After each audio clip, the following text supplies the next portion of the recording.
कल पूछा था कि आत्मा मरने के बाद कहाँ रहती है, फिर उसको जन्म कैसे मिलता है।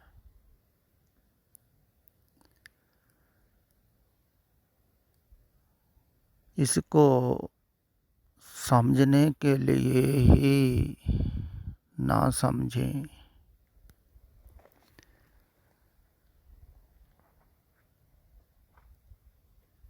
जब भी समझना हो साधना के लिए समझें।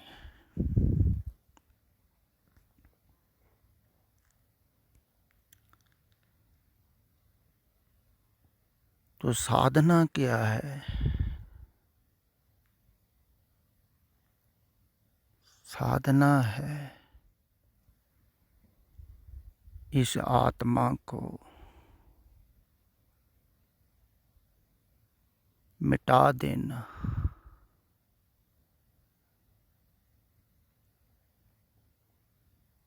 या प्रभु में लीन कर देना।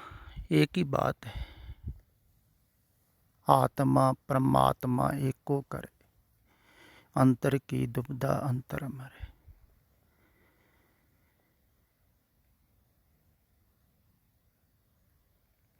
वैसे गौतम बुद्ध ने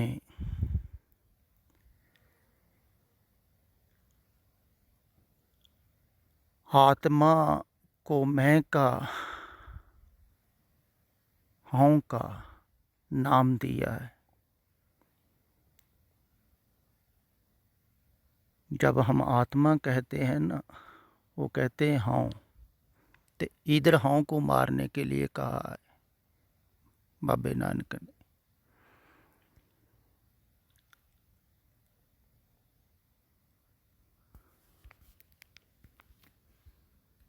जहाँ हाँ को बूझने के लिए एक ही बात है। दरअसल शब्दों का बहुत भेद है, लोग अलहदा समझ लेते हैं। जैसे किसी ने कह दिया हाँ को मारना, किसी ने कह दिया प्रभु में लीन होना, तो ये अलहदे बात हैं। नहीं, अलहदा नहीं है। उसमें लीन हो गया तो मर गया, मर गया तो उसमें लीन हो गया। तो जो जानने गया वो भी लीन हो गया परमात्मा को। बाहर थोड़ी जानना है, अंदर कोई जानना है ना। तो जाता गया अंदर, वो गुम होता गया, खोता गया। जैसे कहते हैं ना कि नमक का एक पुतला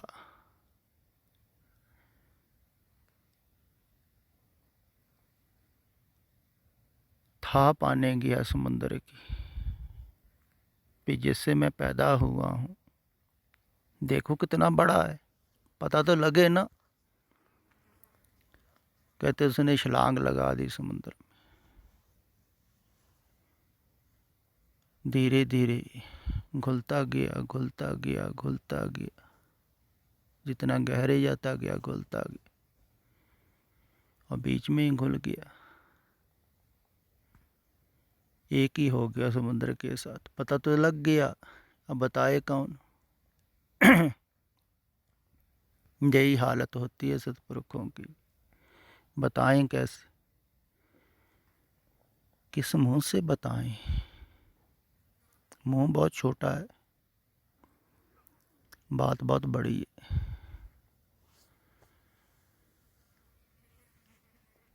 तो जो खोजने गया वो खो गया, कहते हैं ना।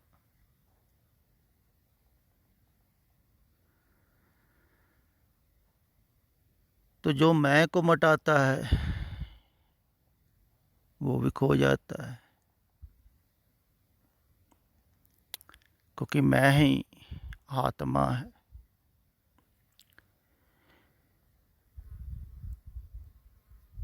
ये आत्मा पैदा कैसे होती है? जहाँ मैं कह लूँ, जो वास्तविक में तुमको परमात्मा से अलहदा करती है, तुम्हारी होंद बनाती है, एक अलहदा इकाई, वो पैदा कैसे होती है?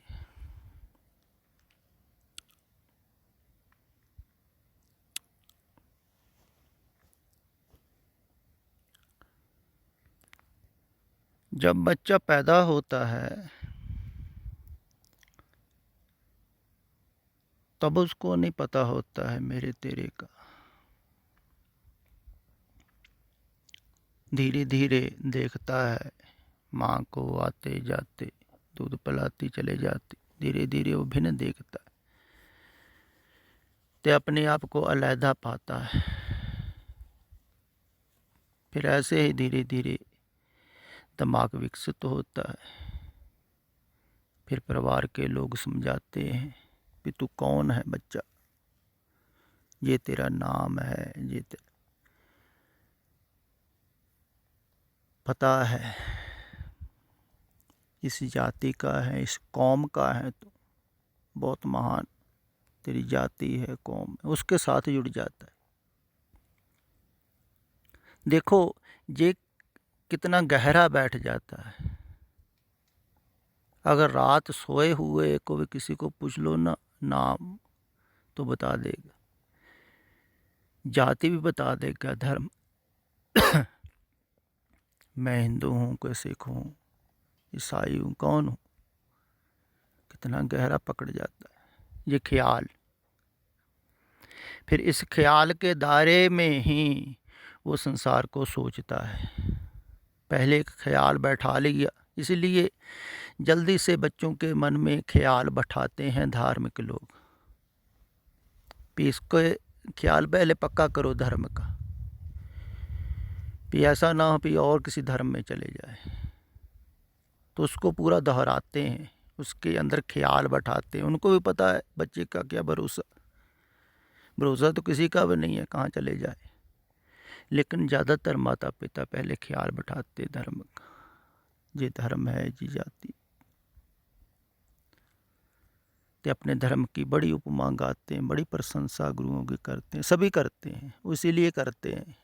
धीरे धीरे उसके मन में शाप बन जाए अपने धर्म की, पे अपने धर्म के बराबर का कोई धर्म नहीं, हमारा धर्म महान, हमारी जाति महान, हम ऐर गहरे थोड़ी।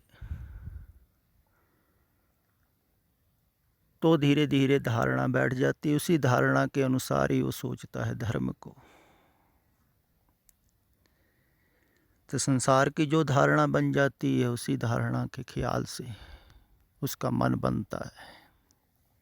जिस समाज में, जिस सभ्यता में पैदा हुआ, वैसे ही वो सोचता है ना। तो मैं की धारणा बन गई। तो मैं की धारणा जितनी बनती रहती, उतनी ही आत्मा जो है ना मजबूत होती, बड़ी होती, जिसको वैज्ञानिक इलेक्ट्रिक बॉडी कहते हैं। एक तो स्थूल शरीर है, एक अंदर मनो शरीर, सूक्ष्म शरीर। वो इतना ही दृढ़ बनता है जितना ये ख्याल पक्का होता है अपनी मैं का। तो जिसका मैं का ख्याल बहुत ज़्यादा पक्का हो जाता है, तो वो जब मरता है तो जो सूक्ष्म शरीर है, इलेक्ट्रिक बॉडी, वो तो नहीं मरती है, वो ख्याल की बॉडी। तो अंत समय जो वासना लेके वो मरता है, वो ख्याल बना रहता है, सोच तो सकता नहीं है बाद में शरीर के मरने के बाद, कोई सोचता थोड़ी, क्योंकि बुद्धि तो समाप्त हो जाती है शरीर के साथ, ये सोच विचार तो रह नहीं जाती, एक ख्याल रह जाता है, भाव। तो जो भाव लेके वो मरा, वही भाव में आगे चलता है ख्याल में। इसीलिए कोई दुखदाई ख्याल में मरा, कोई हिंसा के ख्याल में मरा, किसी तो वैसे ही ख्याल में वो आगे चलता है।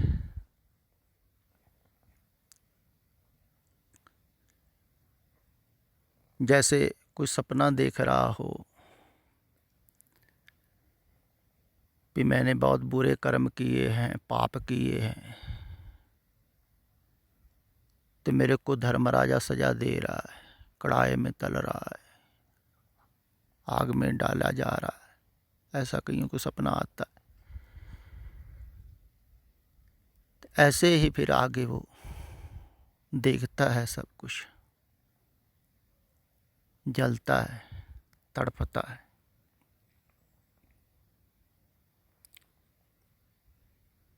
कहते हैं धर्मराजा लेखा जोखा करता है। पापी कर्म कमावंदे करदे हाय हाय, नानक ज्यों मत्थण माताणियां त्यों मत्थे धर्मराय।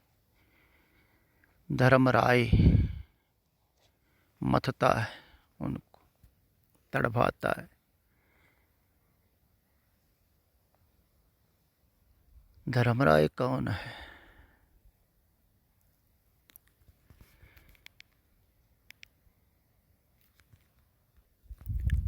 काल का देवता।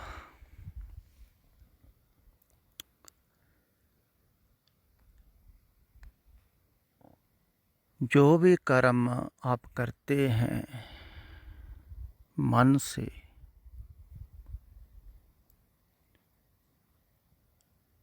उनकी मन ऊपर रेखा बन जाती है।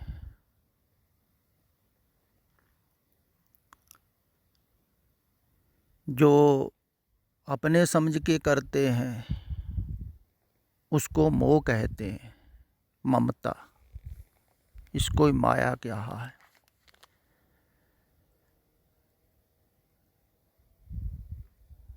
तो मोह ममता पहले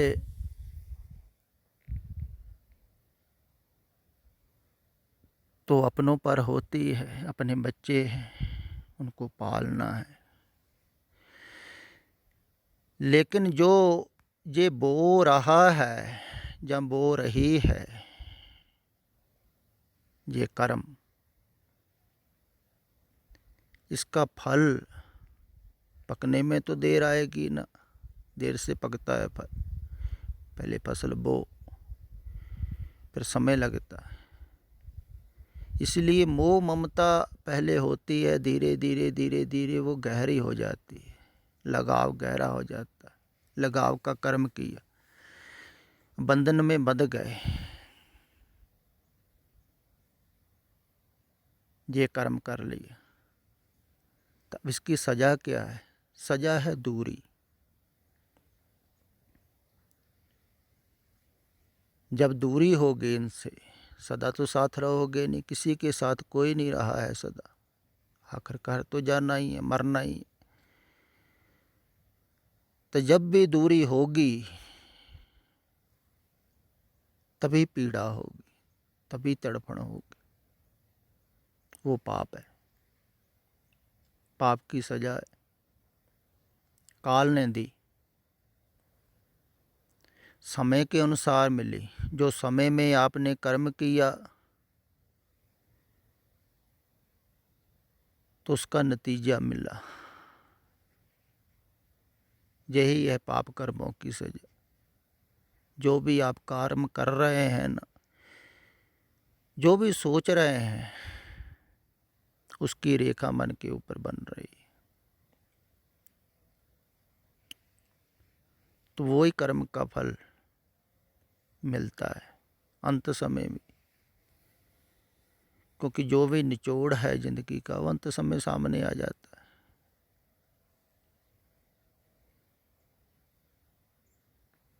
तो जैसा कोई कर्म करता है, तो अब पाप की परिभाषा जो और धर्म करते हैं, किसी ने कुछ की है, किसी ने कुछ, बहुत तरह की परिभाषाएं हैं पाप की। लेकिन मूल जो मुंडली है परिभाषा,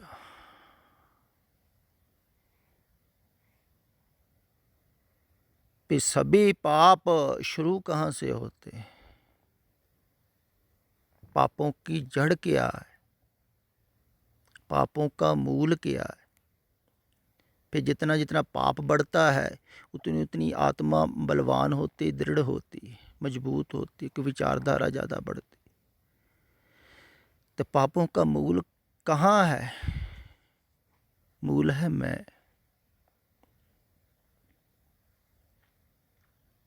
से शुरू हुए।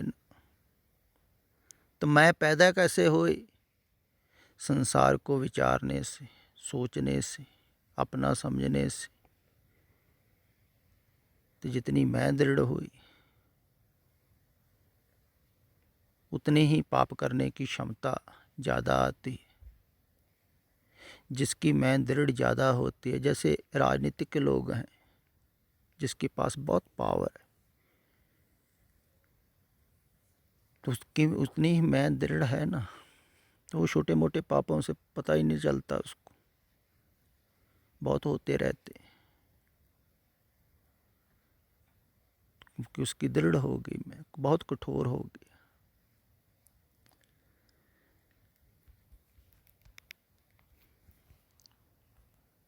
तो जितनी मैं कम होगी उतना ही आदमी थोड़ा कोमल होगा,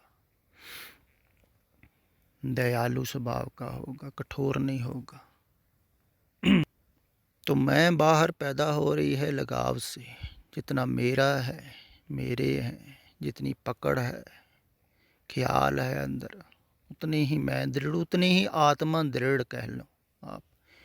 आत्मा आपकी जितनी दृढ़ होगी उतना ही आगे भटकना पड़ेगा, भूत से प्रेत बनना पड़ेगा, पता नहीं कितने जन्म लग जाए।